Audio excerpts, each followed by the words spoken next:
శీతాకాలంలో మార్కెట్లో లభించే తాజా రేగుపండ్లు తినడానికి రుచికరంగా ఉండడమే కాకుండా వాటితో తయారు చేసిన చట్నీ భోజనం ఆనందాన్ని రెట్టింపు చేస్తుంది. అది రోటీ, పరాఠా, పప్పు, బియ్యం లేదా సాయంత్రం స్నాక్స్ అయినా తీపి, పుల్లని ప్లమ్ చట్నీ మరింత రుచికరంగా ఉంటుంది.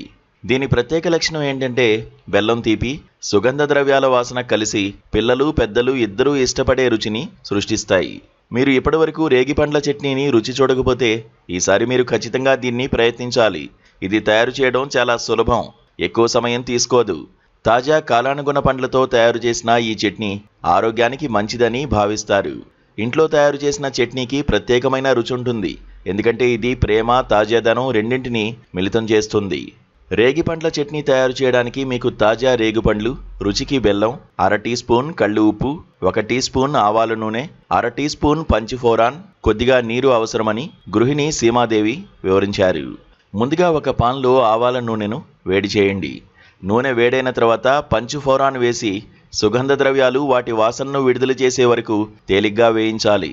ఇప్పుడు కడిగిన రేగుపండ్లను వేసి బాగా కదిలిస్తూ ఉడికించాలి. రేగుపండ్లు మెత్తబడ్డం ప్రారంభించినప్పుడు అవి సరిగ్గా కరిగిపోయేలా వేడిని తగ్గించండి. ప్రత్యేక పాన్లో బెల్లం, కొద్దిగా నీరు వేసి తేలికపాటి సిరప్ను సిద్ధం చేయండి. బెల్లం కరిగిన తర్వాత దాన్ని వంట రేగుపండ్లకు జోడించండి. నల్ల ఉప్పు వేసి ప్రతిదీ పూర్తిగా కలపండి. ఈ మిశ్రమం రేగిపండ్లకు అంతా బాగా కలిసిపోయే వరకు ఉంచాలి. రేగిపండ్లు పూర్తిగా మృదువుగా సుగంధ ద్రవ్యాలతో కలిసే వరకు చట్నీని ఉడికించాలి. మీరు మీ ఇష్టానుసారం స్థిరత్వాన్ని సర్దుబాటు చేసుకోవచ్చు. తయారు చేసిన చట్నీని చల్లబరచండి. తర్వాత దాన్ని ఒక గిన్నెలోకి తీసుకోండి. కాస్త చల్లారిన తర్వాత భోజనంలో కలుపుకుని తింటే టేస్ట్ అద్భుతంగా ఉంటుంది.